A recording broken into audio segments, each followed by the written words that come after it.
Hey guys, before I take you to today's content, I want you guys to take advantage of our Pro Web Legal Services Initiative that we have going on right now in the second quarter of 2024. What is that?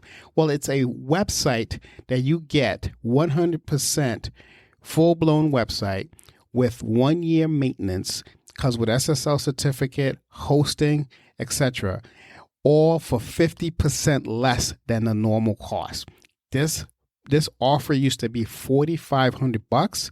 We're now giving it to you for $2,250, 100%, no strings attached. All you have to do is go to the show notes right now and click on the link where it says Pro Web Legal, and you'll get all the information. So until then, enjoy the show.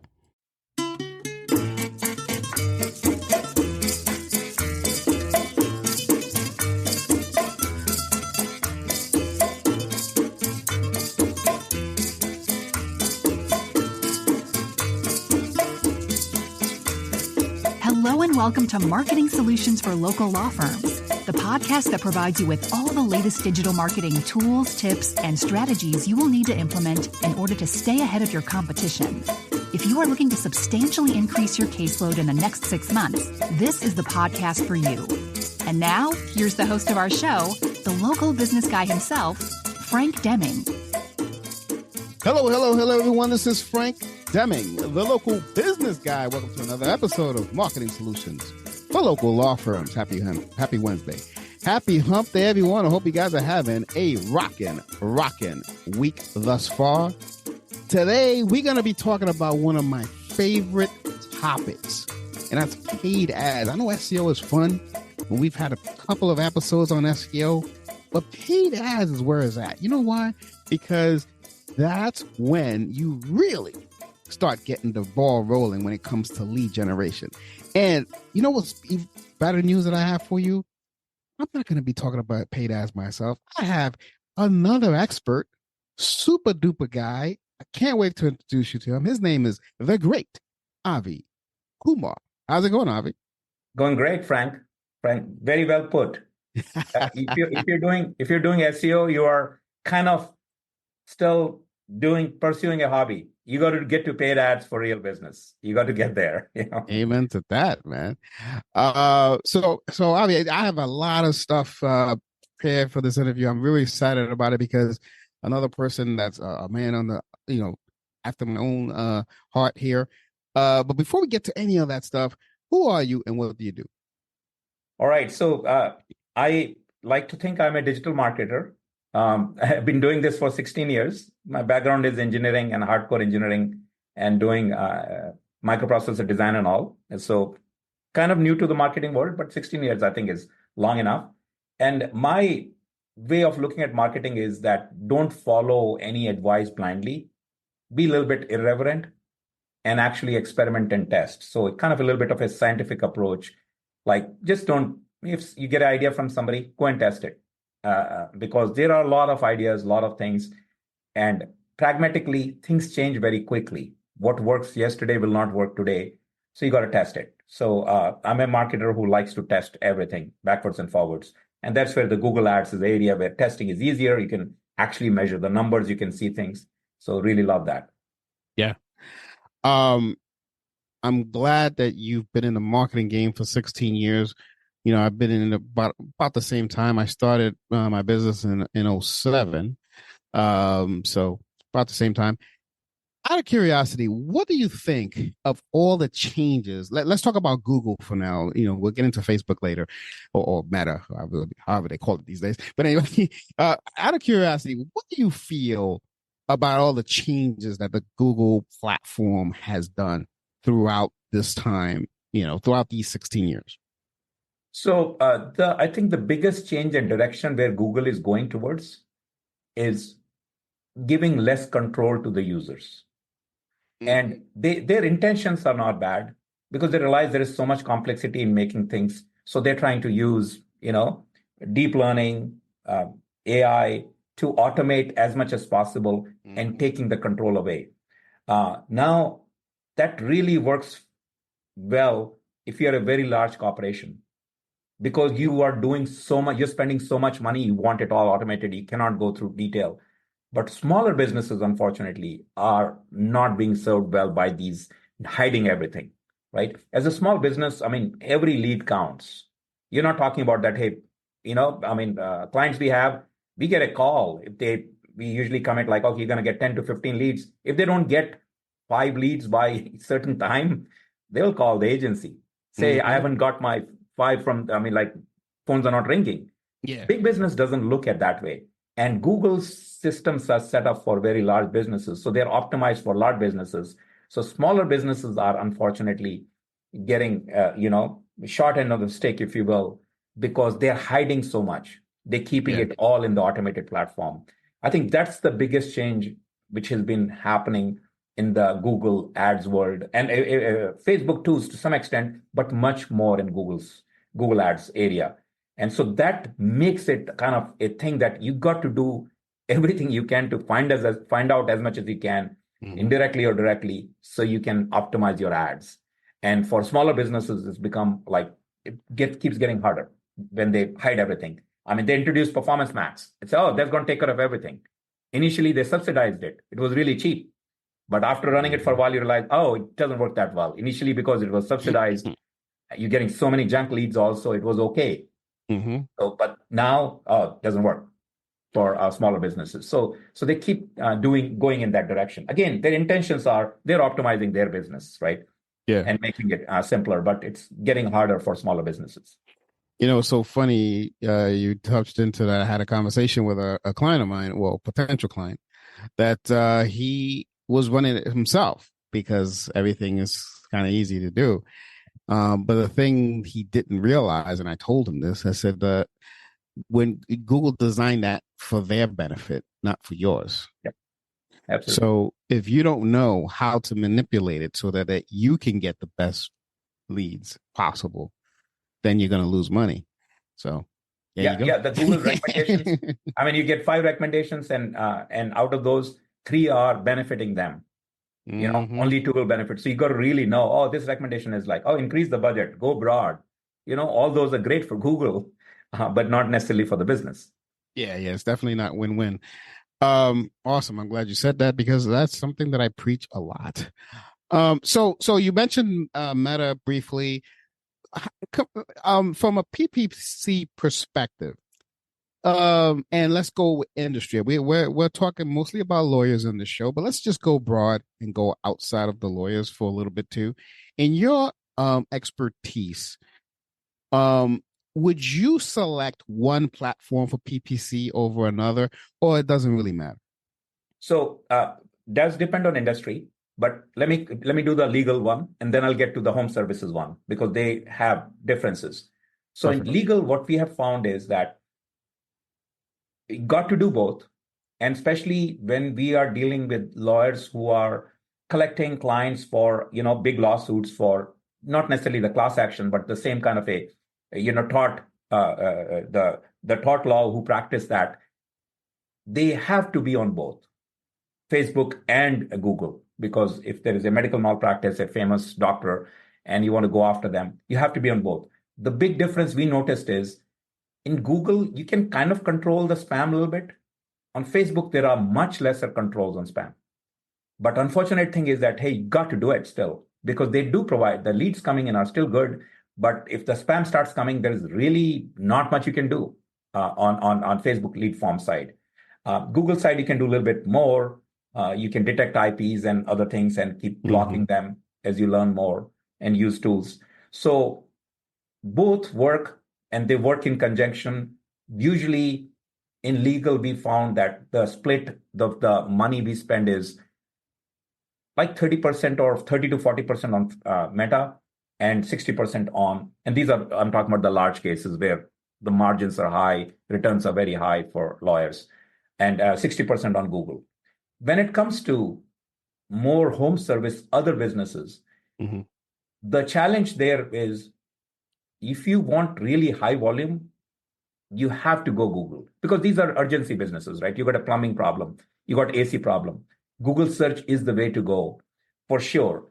But for smaller volume, Meta actually is cheaper. Yeah. So if we have clients who are spending $50,000 a month, say, on ads, a plumber making 5 million or more. So when they spend that kind of money, we will up to 5 to 10,000, we can get pretty cheap leads on Meta. But beyond that, it saturates. There's no more leads available. Mm. After that, all the money has to go towards Google, even though it is more expensive. So that's what we have found, that if you want high volume, at the lower volumes, Meta will work okay. And if you think about it, it makes sense, right? Why would somebody on Meta who has you'll think these are urgency needs, but there's always a drip, which is not that urgent. But when you see a ad on Meta, you're reminded, oh, I forgot to get that fixed, right? Yeah. And you're not doing search actively. So there are those ones you catch who are like, they still need that service, but they kind of don't feel urgency. So you catch those, but there are only so many of those. The urgency ones are searching on Google. Yeah. So that's where the volume is. So that's what we found. The mix is basically in service businesses, you can get some level on Google, some level on Meta, but the majority will come from Google. Google PPC. And for almost all clients, we kind of do the both mix. And then now we have added TikTok also, which is kind of an extension of Meta in some sense, right? And it works for some businesses well, others it doesn't, but we definitely added that to the mix now. Yeah.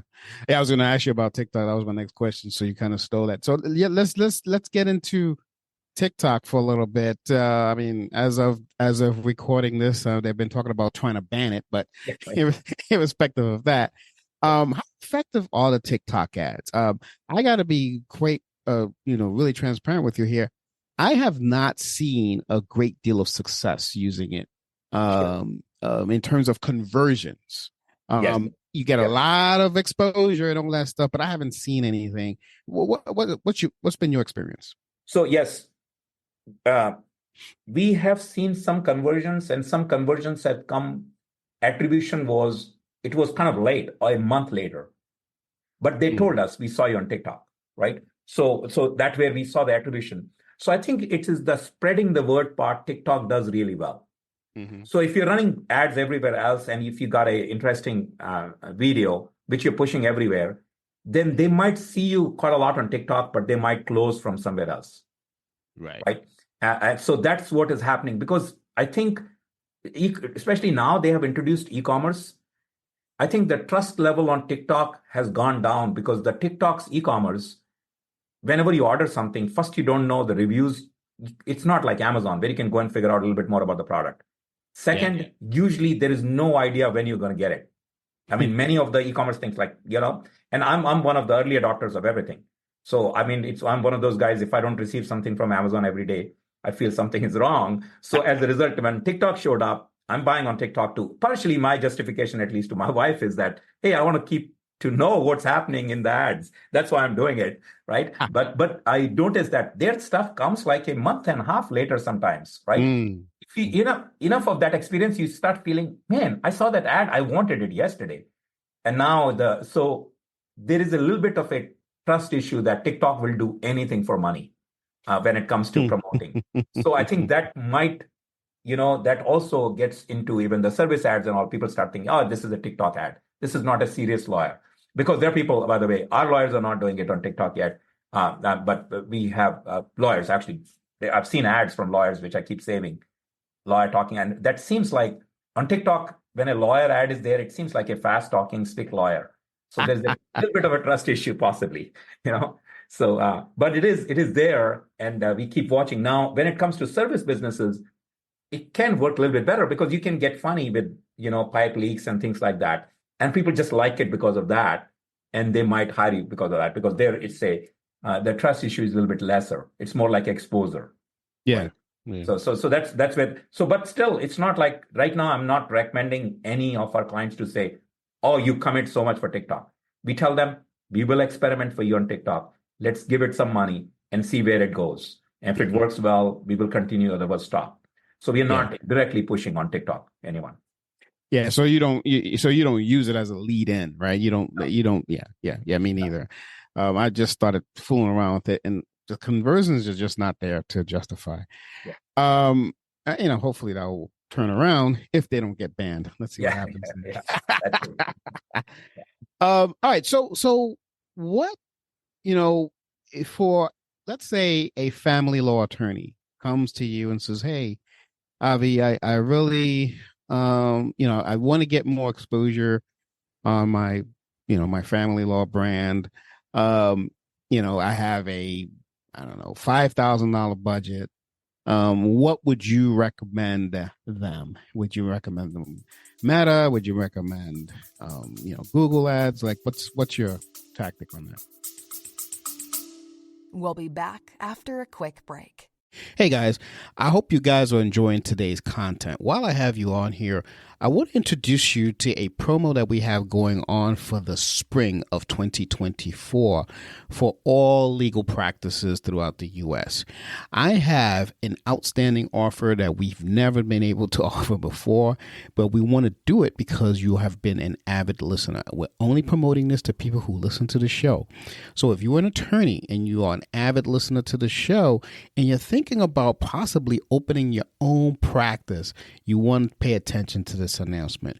We are offering a full website with hosting, SSL certificate, online booking service, online appointment management, and more, and much, much more, with a 1-year maintenance, all for $2,250. That's $2,250 one-time fee, and you have a full-fledged website.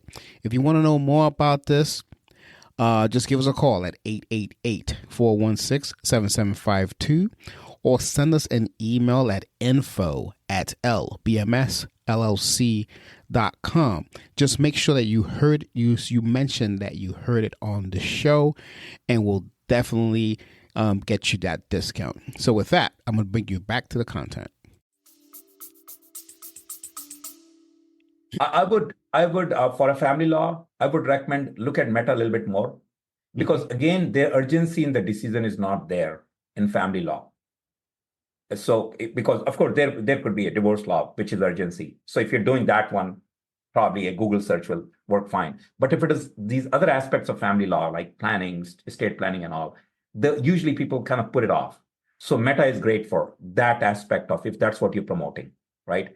That, hey, you need help with estate planning, and they'll see it, because Meta is like a television, right? You didn't go to Meta to watch ads, but they show up, right? Mm-hmm. So that was not your search intent, was not there. So that's those kinds where they are putting off the decision.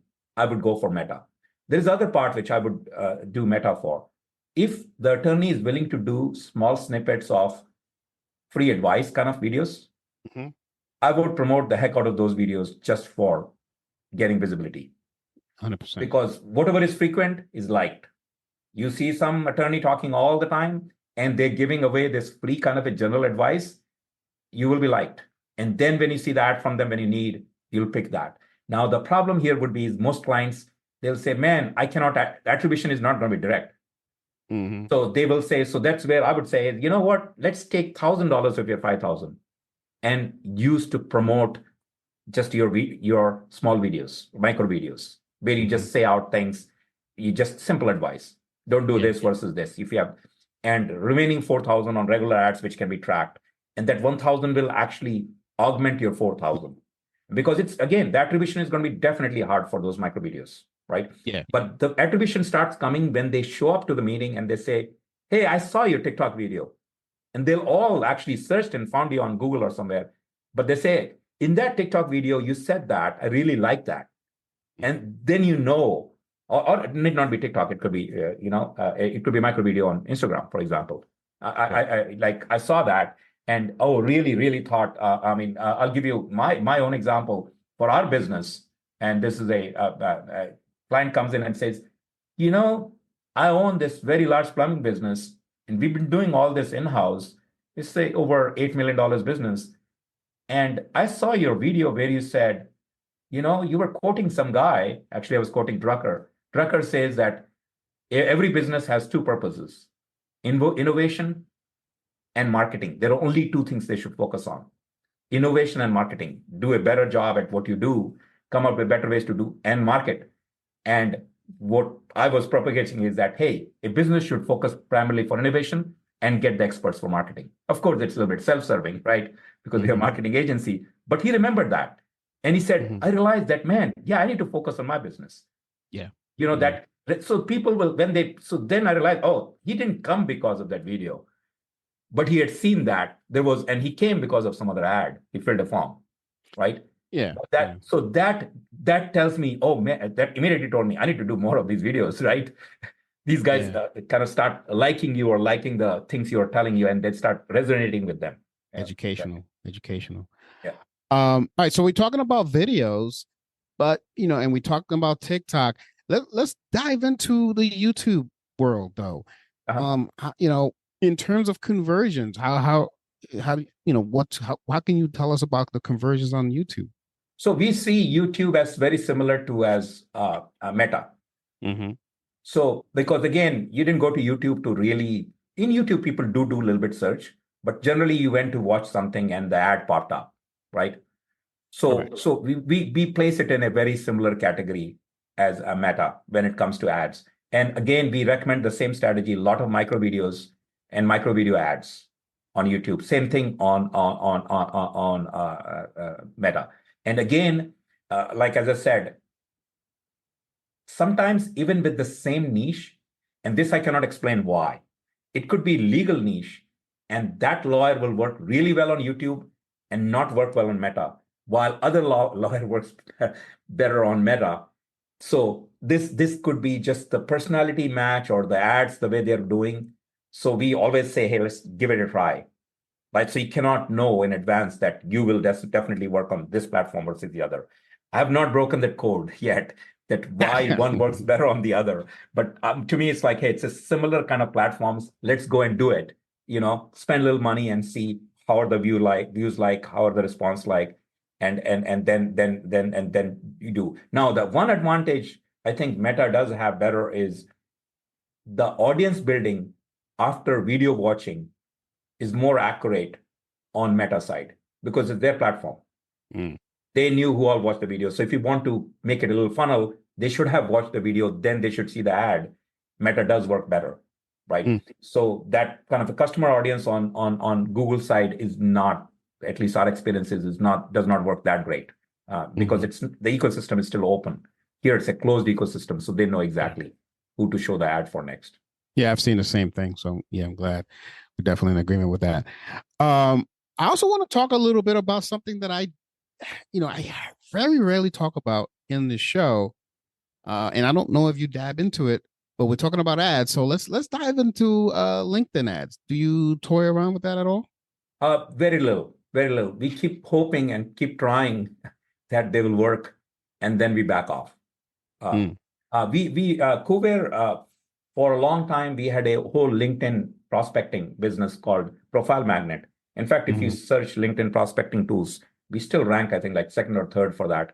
So we have done, that was not ads, that was prospecting. But then it got so flooded, the market, we just kind of got out of it. Right now, it's like, it's difficult to have a good conversation on LinkedIn now with people because there's so many, you keep getting bombarded by people trying to reach out to you. So so LinkedIn, in fact, what we found is many times our budget just does not even get used. We do the ad, you put the budget, but LinkedIn is not able to get that click to charge us, right? So we have not, I would say that we have not had too much success with LinkedIn. Doesn't mean it's never, because our own ads and few other situation ads where we are going to B2B, there are situations where it does work. Okay. Yeah. Right. So it's not a completely, I would say, oh, don't do anything on LinkedIn. I would not say that. But if you're going to the consumer directly, LinkedIn, it's worth trying still. But I would not recommend to. That'll be the last thing where everything is working. We've got saturation everywhere. Let's put some money on LinkedIn too because there is so much budget. The CPA is increasing too much on the Google now with so much budget. Let's go somewhere else. That's the only situation I'll go. There is one specific example I have actually worked really well on LinkedIn is this was a home. This is a brake service which comes to your home, a mobile brake service. And this was actually random. Like my wife kept on asking me to get her car fixed and brakes fixed. And I kept on saying, oh, I'll do it. I'll do it. Finally, she told me, I made an appointment with this service. You're working from home that day. Can you do that at least? Because I'll not be here. I said, sure. And the guy comes up and I went out and talked to him. How does the business work? I asked him, how do you get leads? So he said, oh, yeah, we just try Facebook. We did ads. We had, it's difficult. I said, do you want to try LinkedIn? And I'll do it for free for you for a month and see if it works. That worked really well for him. And I did, it was just more of a hunch. Later on, my explanation at least is, hey, it's business people who are busy. They want their brakes fixed like me. And when they realize there is this option, they'll go for it. So it worked for them. So they became our client. And this was just, as I said, I never even thought they were big enough business to even consider LinkedIn in any way. It's funny. I have a similar win story. There's a company who they used to create these. They had this mechanism of resurfacing or refacing cabinets, and their target market was kitchen remodelers, right? And I said, you know what? Let's give me a 3-month trial and let's try this out. And I just went on a hunch. I said, I don't know if Facebook is the right thing. Let me put it on LinkedIn. And lo and behold, they did fairly well. It took about, I'd say, a good 60 days, 45 to 60 days to really, really hone it in. But then once that was going, they were getting pretty good, at least calls, and it was up to them to sell it, obviously, this refacing thing, because that way, if a homeowner wanted to save money on cabinets, having a refaced cabinet is a lot cheaper than buying a brand new cabinet, so that worked well. So that was that, and I had some other things where LinkedIn, but other than that, it's like I'm finding the same thing with you. It's hard for it to spend the money because you have to really, really know exactly who your target audience is. In that case, he already knew, so. So it was great. Awesome. So do you dive into any SEO at all, or just... Yeah, we do SEO. So we used to, our business KUWARE was always did SEO for big companies. We used to not do the white label SEO. My reasoning was we charge quite a lot for SEO actually on KUWARE side.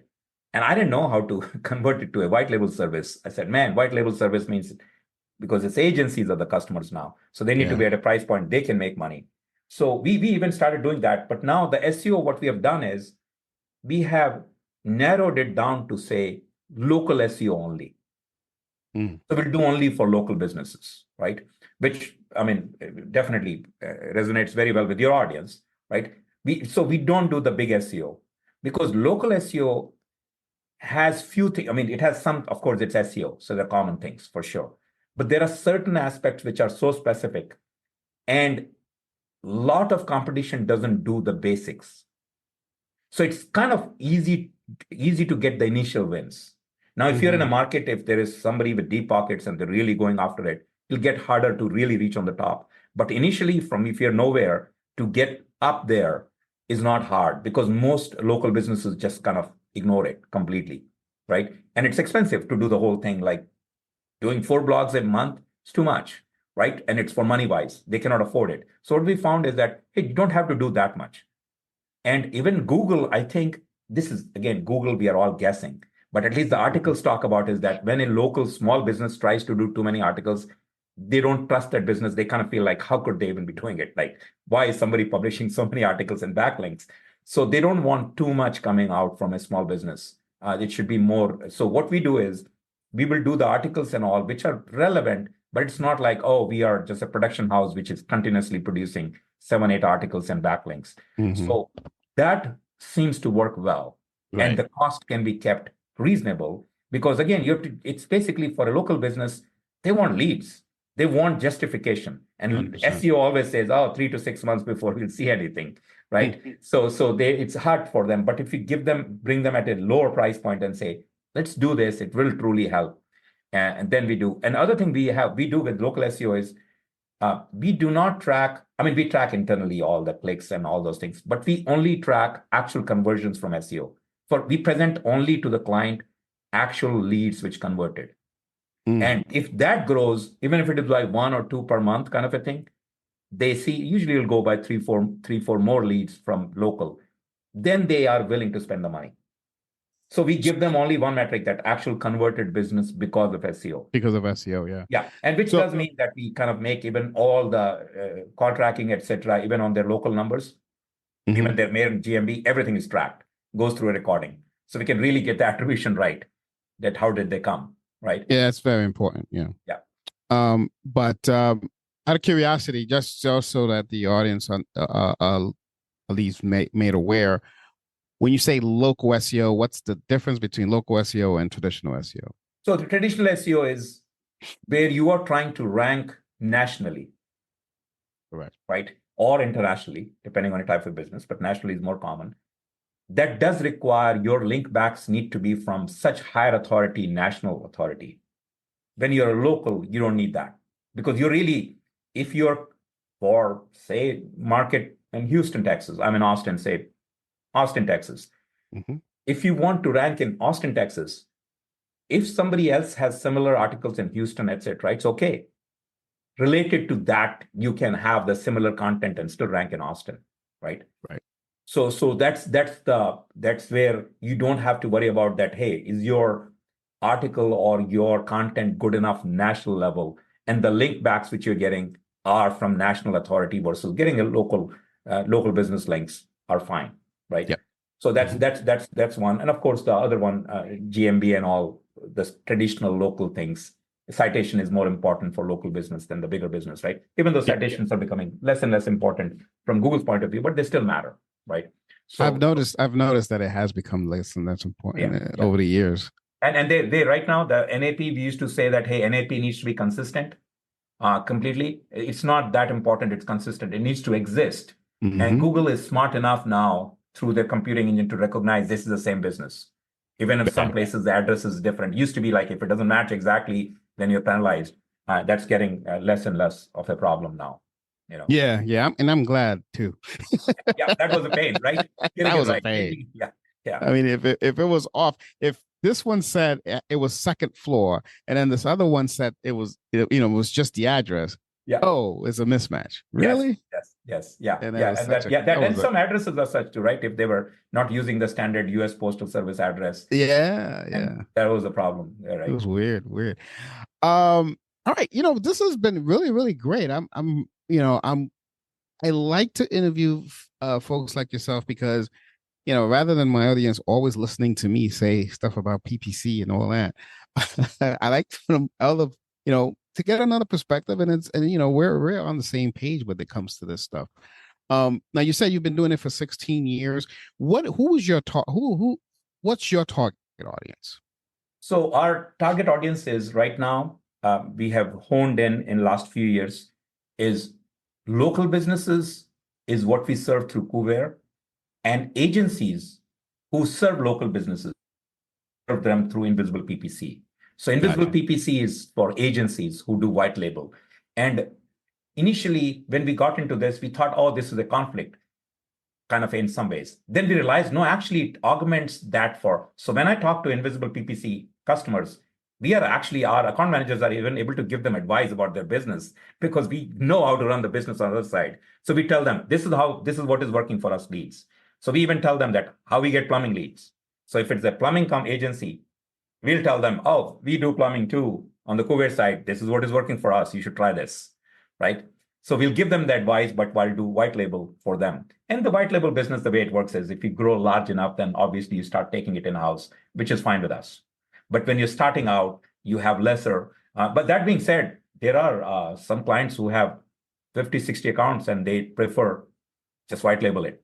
Don't want to deal with the thing. But generally, the tendency is once you reach 15, 20 or so, they feel like, okay, I want to hire my own ad person. I want to do it in-house. I want my own SEO person, and which is fine. And we'll transition over. So our audience is basically agencies serving local businesses, then reach out on Invisible. But if it is a local business, and especially home service business, then KUWARE. Those are the businesses we are trying to help. And we do definitely overlap with you. Legal is one of our niches too, which is kind of local, but not local in the sense some of our customers are kind of a national brands, but they still operate the lawsuits in, say, New York area, for example, or Utah.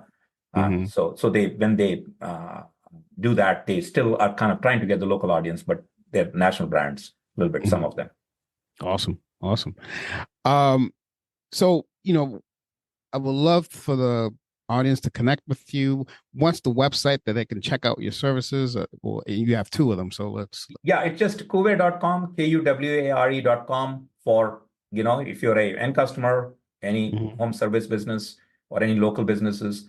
If you are agency needing help, then Invisible PPC. We kind of stay invisible, easy to remember. We're behind the scenes white label company. And this is, we acquired like 3 years back, as we were talking in the pre-talk, that from Rob Gardner. And we've improved. We added SEO, we added Meta, which was not there before. So those services are in there. So it kind of can help in the white label, almost everything behind the scene. Yeah, you changed it up a little bit. That's awesome. Yeah. Well, again, this has been great. And I know you're a very busy man. Before I let you go, though, is there anything that I did not ask you that you think will benefit the audience? Yeah, you didn't ask me, what about the red glasses? What's up with these red glasses? Basically, yes. All I'll say to the audience is one of the things they should really, really focus on, get missed, is track your leads, where they're coming from.